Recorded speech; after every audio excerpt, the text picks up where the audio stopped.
Almost all కంప్లీషన్స్కి చేరుకోవడం.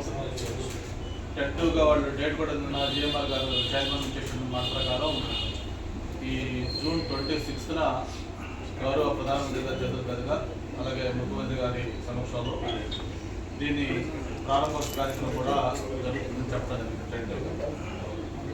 అయితే ఇటువంటి ఒక ప్రిస్టేజియస్ ప్రాజెక్టు ఏదైతే మన అందరి కళ, మన ఉత్తరాంధ్ర గారి రాష్ట్రానికి ఒక తలమార్గంగా తయారవుతున్న భోగాపురం ఎయిర్పోర్ట్ గురించి మరి జగన్మోహన్ రెడ్డి గారు కానీ ప్రత్యేకించి వైఎస్ఆర్ పార్టీ నాయకులు కానీ దాని మీద చేస్తున్న హడావుడి, అలాగే వక్రీకరించి మాట్లాడుతున్న మాటలు ఇవన్నీ కూడా చూసిన తర్వాత మీకు దాని మీద ఒక స్పష్టత ఇవ్వాలని ఉద్దేశం బట్టి మిమ్మల్ని అందరూ కూడా మాట్లాడారు.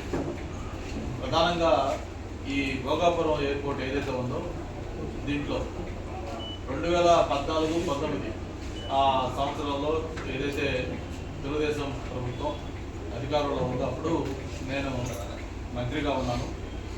ప్రత్యేకించి విజయనగరం జిల్లా ఇన్ఛార్జి మంత్రిగా కూడా ఉన్నాను. ప్రధానంగా ఈ భోగాపురం ప్రతిపాదన వచ్చిన దగ్గర నుంచి కూడా ఆ భూసేకరణ ఏదైతే ఉందో అది ముఖ్యమంత్రి గారి ఆదేశాల మేరకు స్వయంగా నేనే దాన్ని పర్యవేక్షించడం జరిగింది.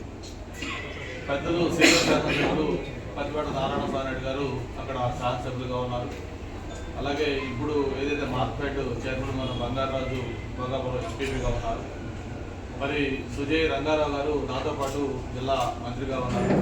పెద్దలు అశోక్ గారు అప్పటికే కేంద్ర విమానయాన శాఖ మంత్రిగా చేసి ఆ తర్వాత రాజీనామాలు చేసి ఆయన సీనియర్ నాయకులుగా ఎంపీగా ఉన్నారు. వీళ్ళందరి సహకారంతో ఆ భోగాపురం భూసేకరణ అనేది ఆ రోజు ఆ హయాంలో, ఆ ప్రభుత్వ హయాంలో దాన్ని స్టార్ట్ చేయడం జరిగింది.